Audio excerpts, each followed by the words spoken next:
opportunities I have. I honestly, I mean, as an actor or a filmmaker, all you really, at your heart, want to do is do what you love doing. And as an actor, it can be frustrating because you're at the whim of other people having to hire you. Filmmakers, I think, can have more impetus and be more self-sufficient. But, you know, then once you start making the movies, will anybody watch them? Will anybody care?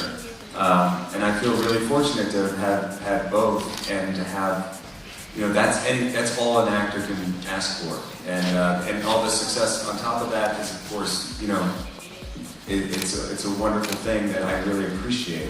And I appreciate it in the context of my life because I feel for a long time, before I had a family, that was what I focused on more solely, really, and now having a family, you know, that focus and that base is really, you know, more important.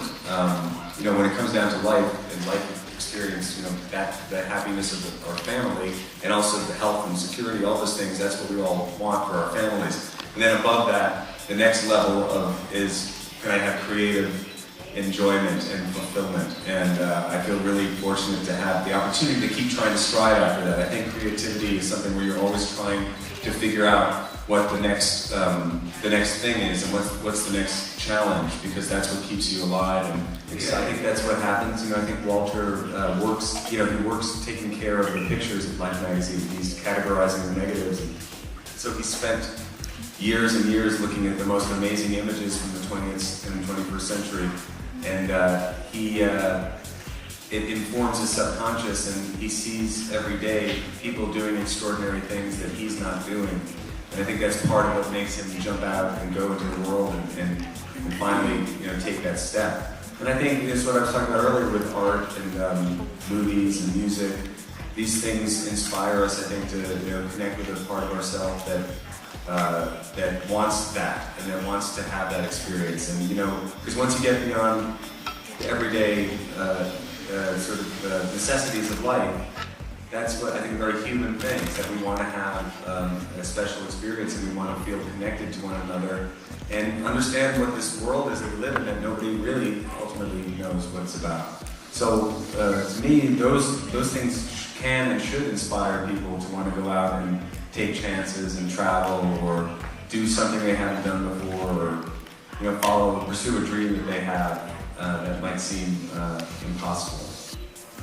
Well, I mean, you know, the inspiration for me came out of the script, first of all, and the short story, because the short story, I think, evokes such a beautiful tone and this melancholy and this sort of this nobility of the regular guy that we're talking about. And I feel like that, to me, was the first inspiration. And then the script had all these different cues in it, these visual cues, from the Time Life building, the offices, which for me related back to an era when those buildings were built in the mid-50s, late 50s in New York.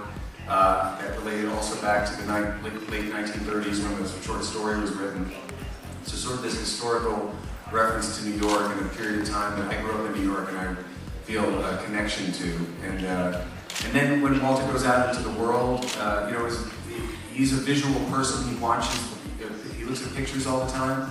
So I felt that these, you know, images that he's been looking at for years and years would all inform his experience, and that's how he sees the world. And I wanted the movie to feel like that, and feel for the experience that he has. It's supposed to be this beautiful experience he has. I was hoping to try to make the movie look as close to that as possible. So there was a lot of opportunity, I think, within the story to tell it in a visual way and to sort of trust that the visuals could communicate that. It's intimidating for me when I was a kid to try to figure out how to be sort of, you know, how to have that sense of myself. And I think it took me years of trying to really get in touch with who I am. And I still feel like I'm doing that now, you know. And yeah. What was the second one? And also, here in Mexico, soap operas are very popular, and most of the actors that are well known are from soaps. And if you were to be invited to do one, would you accept? Sure, okay. What's the role? Some sort of Latin lover type? No, sure, that'd be fun. I mean, I'm leaving tonight. I don't think I can do it today, but maybe next time. Yeah, no, I'm sure. I actually started on a soap opera in an American soap opera when I was about 15 years old. I did a soap opera called Guiding Light.